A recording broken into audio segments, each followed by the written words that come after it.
안녕하십니까 변호사님. 예, 안녕하세요. 법도사 옥성기 변호사입니다.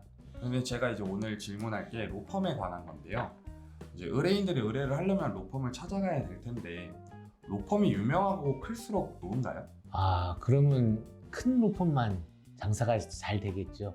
근데 그건 절대 아니고요. 그것이 이제 형사 고소 사건이든 아니면은 손해배상 청구 사건 등 의뢰인이 억울한 사정이 제일 중요한 것 같습니다. 그리고 의뢰인이 스마트하고 또 성실해야 될 것 같습니다. 변호사라는 것이 그 일과 그 사건과 관련해서 법적으로 문제를 해결하기 위해서 그것이 검사이든 아니면은 판사이든 아니면 경찰이든 상대방이든 간에 그 문제를 해결하는 것이 중요하기 때문에 그 의뢰인의 억울한 사정 내지는 꼭 필요한 니즈가 제일 중요한 것 같습니다.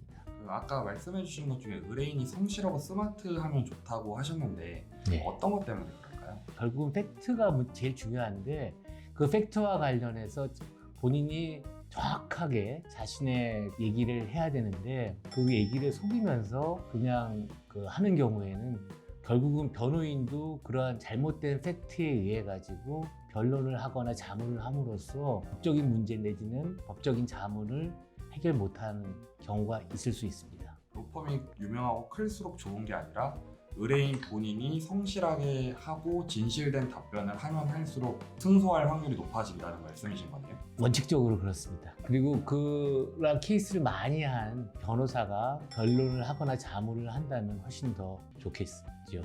경험의 차이군요. 예. 그러면 혹시 형사사건의 경우에는 변호사분들이 몇 명이 배치가 될까요? 그거야 뭐 천차만별이겠죠. 뭐 이게 고소를 당한 경우가 있고 또 고소를 하는 경우도 있을 수가 있고 아니면 검찰이나 경찰이 자체적으로 수사에 착수하여서 인지하는 경우 등이 있을 수 있습니다. 그래서 이걸 가지고 주로 뭐 한 명이 된다, 두 명이 된다 말하기는 좀 어려운 것 같습니다.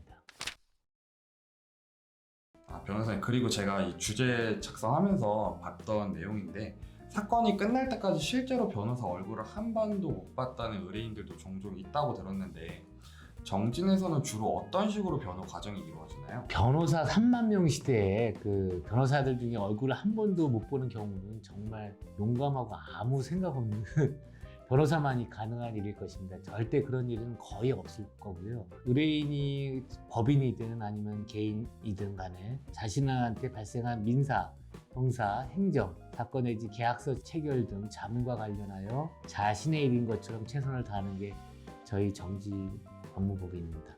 좀 낯뜨겁긴 하지만 좀 개면적습니다.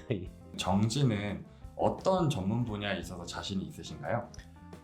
저희 펌은 12년 전에 창립을 해가지고요. 당시에는 그 예보 출신, 예금보험사 출신 변호사들이 창립을 해가지고 뭐 일반 형사 민사사건 당연히 저희들이 잘 하고 있고요.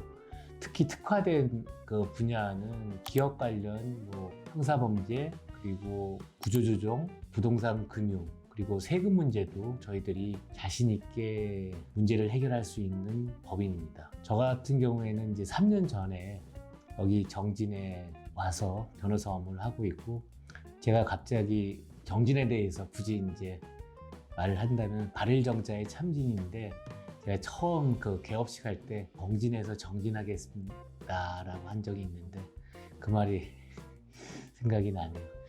네, 정진에서 열심히 정진하겠습니다. 법도사 옥성기였습니다.